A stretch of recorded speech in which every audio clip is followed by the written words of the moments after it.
Boys and girls, ladies and gentlemen, children of all ages, after the absolutely abysmal fan reception of Batman the Caped Crusader, Bad Robot, who with their deal with Warner Brothers Discovery, is now going through some renegotiations. Now, they're not completely and totally out, but they're making some absolutely drastic cuts. And ladies and gentlemen, considering the fact that the last thing that they produced out of that company inside of the DC universe was Batman the Caped Crusader, something that David Zaslav took one look at it and went, no, sir, you can shop that off to somebody else, but I'm not paying for that to be premiered on any of my streaming services in any way, shape, or form, because that thing looks like hot, abysmal garbage. And concerning the fan reception and how abysmally bad this show is lamented, it should come as no shock whatsoever that the future of Bad Reboot inside of Warner Brothers Discovery is still in question. And after nothing else, a bunch of reports that we've got so far, it looks like our dear sweet Jar Jar will be taking a massive pay cut in order to keep his relationship with Warner Brothers Discovery and Bad Robot that he's had for a very long time. And that's exactly what we're going to talk about right here, ladies and gentlemen, because as you can see from Deadline.com,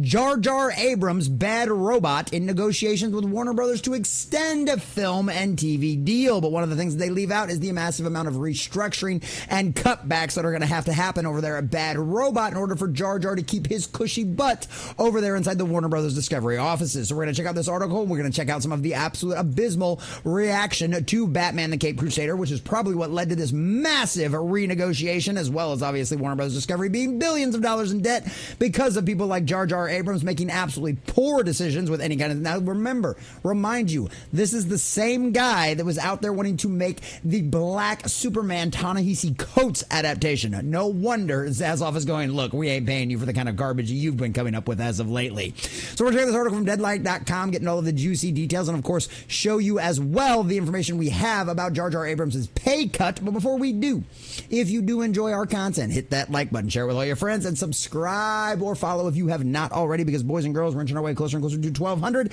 and I could not do that without every single one of you. Also, leave us a comment section down below. Do you think this is just something, an overall normal cutting that they would be doing over at Warner Brothers Discovery, or do you think this actually does have to do with Batman the Caped Crusader? And considering the fact that Jar Jar is actually taking a pay cut because of this, what do you think about all of that down below? What are the real causes? So here we go from Nelly Andravaya over at Deadline. The tenure of Jar Jar Abrams' Bad Robot at Warner Brothers Television is expected to cross the 20-year mark. The company is in advanced negotiations with Warner Brothers to re-up its film and TV deal with studios, sources tell Deadline. The pending multi-year extension comes more than 2 years after Bad Robot's current massive 5-year pact experienced serious turbulence at the halfway point following the April 2022 close of the Warner Brothers Discovery merger, when it was among a number of big-ticket items scrutinized by the new regime. At the time, HBO pulled the plug on Abrams' sci-fi drama Demonoid before production was slated to start on the ambitious and expensive series. Yes, absolutely. And trust me, David Zaslav is only currently interested in what would look like, at least on paper, as guaranteed wins. He is not spending hundreds of millions of dollars on big, risky projects like Batman the Caped Crusader that anybody who obviously took one look at it knew that the fans were not going to be happy. The rough post-merger period included a handful of other greenlighted Bad Robot series is not going forward at Warner Bros. Discovery streamer Max, including the shining offshoot Overlook and the animated Batman the Caped Crusader. Yes, indeed, boys and girls, because even the fans and obviously David Zaslav recognized that this was going to be abysmally bad. As you can see here from the Rotten Tomatoes score, all audiences 56%, and color us shocked there that the top critics, all of the people that are paid for the spirit of the age, decided to give that out there. But even the all critics still give it a 95% because, yes, of course, they love all the gender swapping. They love all the race swapping. They love the reimagining of Batman characters. They simp for it. They love for it when they can get away with being honest about how they really feel about this kind of stuff being the most important thing out there in the world. They clearly show it off. But even then, at the end of the day, look at this. 14 critics is all they got, and 64 for the all critic spots out there right now. Most people did not even bother reviewing this, probably because they didn't want to taint their name with this kind of stuff. So ultimately, Bad Robot stayed put and saw a couple of new series on the air this summer. Caped Crusader, which launched on Prime Video, because of course, Zaslav was not going to pay for that abomination. And David E. Kelly's presumed innocent for Apple TV. Once again, All not things that David Zaslav was willing to completely and totally foot the bill for. 3 documentaries. The current 5-year pack is valued at $250 million, was signed in September 2019 at the height of the peak TV-fueled overall deal bubble, which obviously has now failed, bust completely and totally miserably, and now I'd imagine this is going to be drastically back then. So deal points are still being negotiated at Bad Robot's new deal, as well as the vast majority of the mega 9-figure packs made in 2019. It is not expected to match the terms of the old one. Oh yes, and we know that. A number of the other packs that have cropped up have already been either released or converted into less expensive first look agreements. Yes, that's right.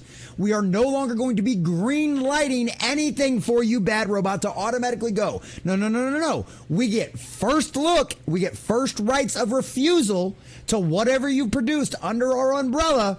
But we can still tell you to send it packing and that we are not going to put it out there. And that kind of thing is a smart decision, especially concerning the abomination that was Batman the Caped Crusader.